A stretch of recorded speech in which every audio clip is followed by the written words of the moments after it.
With a Subnautica 2 early access drop being confirmed to happen in 2025, Subnautica fans are shaking with excitement as a playable version of the game is right around the corner.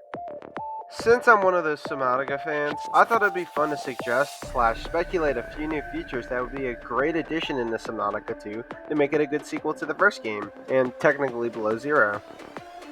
These features are either going to be things that were completely missing from the other games in the franchise, or already existing features from the other games that I think should be improved upon. Just to get it out of the way now, I'm not going to be mentioning multiplayer at all, as that was already confirmed by the devs themselves, and the topic has already been discussed so much now, I don't really think there's much I could really add to it. Now, without further ado, let's discuss these topics. First up, we have a feature that's already in both of the Subnautica games, and that's base building. One thing that really pisses me off when I'm trying to build a base in Subnautica is the grid system, which I think is really inconsistent. It really sucks when I'm just trying to make my base symmetric or something like that, and I just can't because the stupid grid system is just disabling me from doing so, and I really think it just holds back from a lot of potential with certain ideas. Another thing for base building that I think they should explore more in depth are the decorations you can put in your base. In the very first Subnautica, you're very limited to the decorations you can use in your base, only having some basic furniture items and a few toys you can find around the map. In Below Zero, this is kind of expanded on a little bit, but I still think the decorating is a little bit lackluster, even with some of the improvements that were added.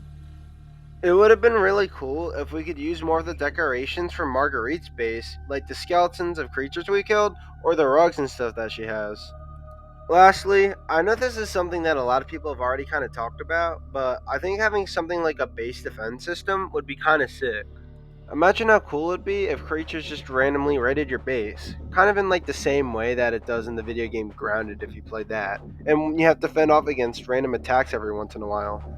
One downside to this, though, is that I feel like this feature might get annoying after a few times, unless there's some other incentive for defending the creatures off, other than, yay, your base is alive, and that's it.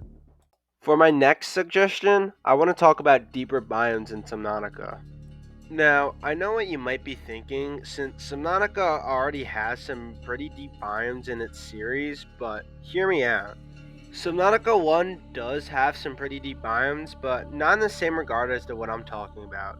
Below Zero is, well, a completely different discussion. In Subnautica 1, you go very deep into the ocean, all the way down to 1700 meters, not including the void. The problem is, the second half of the depth you can travel is all caves.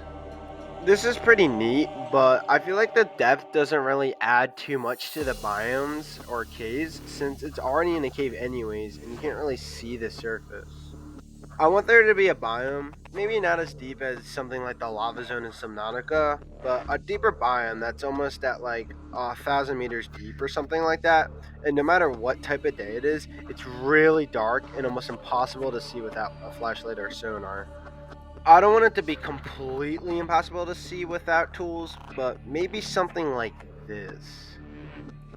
I also think it'd be cool if there's just like some massive drop into the biome, kind of like Rock Bottom from SpongeBob, if you know what that is, only a tiny bit less steep, so it seems a little bit more natural.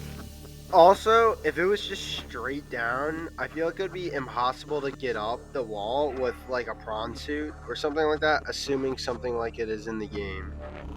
I know there's a biome that was kind of like this in the trailer they dropped, but I feel like it'd be cool if there's also a biome like in the actual map that also kind of followed this as well. Next up, let's talk about some vehicle ideas.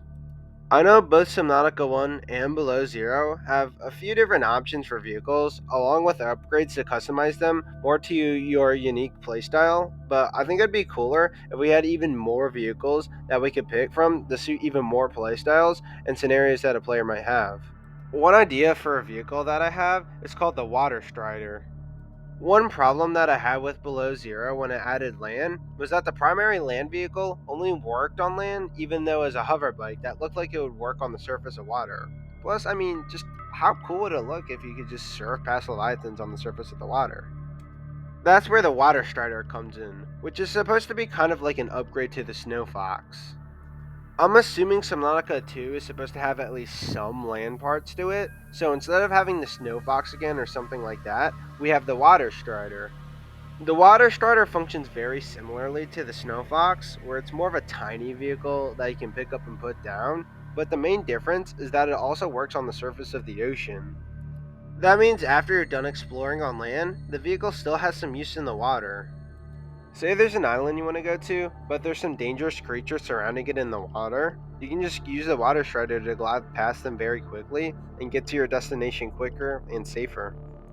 The downside to this vehicle though is that it doesn't work underwater at all, and if you try and deploy it while submerged, it just floats back to the top.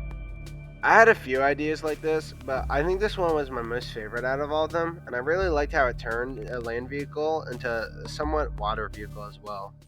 Another thing that I think should be added to Subnautica 2 is more Leviathans, specifically hostile ones.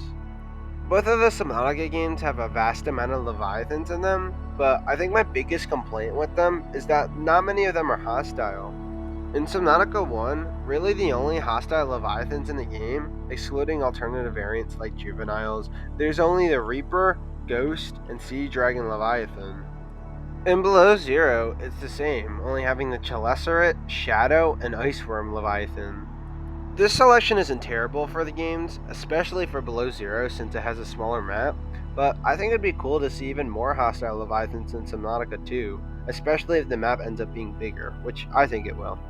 I think if they were to have a large selection of Leviathans though, they would need to make them more different from each other in terms of gameplay design, so that each one feels different enough from each other to justify having their own existence.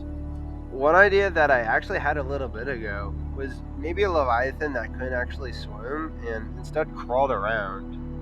It'd be something like the Shadow Leviathan in terms of its design, but instead of swimming, it would have a bunch of legs and crawl around in something like a tight cave so it'd be easier for it to reach you. Even if the Leviathans that they add aren't too different from each other, I think it'd still be cool to have a larger selection of Leviathan threats to face from in the game. This one's probably not going to be too long, but the last thing I wanted to talk about is the creature AI in Subnautica. Although it isn't terrible, there are a few times when the creatures in both Subnautica games just act really stupid to the point where it kind of just ruins the immersion and scariness of them sometimes. One really big example of this is in the first Subnautica where the Reaper Leviathan acts really stupid.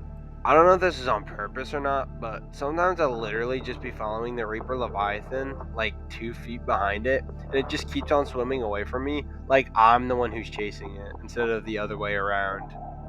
I also think it'd be really cool if the Leviathans could roam around a larger area than they can now, just so it makes their whereabouts harder to determine, especially for second playthroughs, and make it easier for the creature to jumpscare you and catch you off guard. Anyways guys, that's it for today's video. Let me know in the comments if you disagree with any of the things I talked about today, or if you also have ideas for the second game you'd like to see as well. Also, let me know if you want to see any more Subnautica videos by me.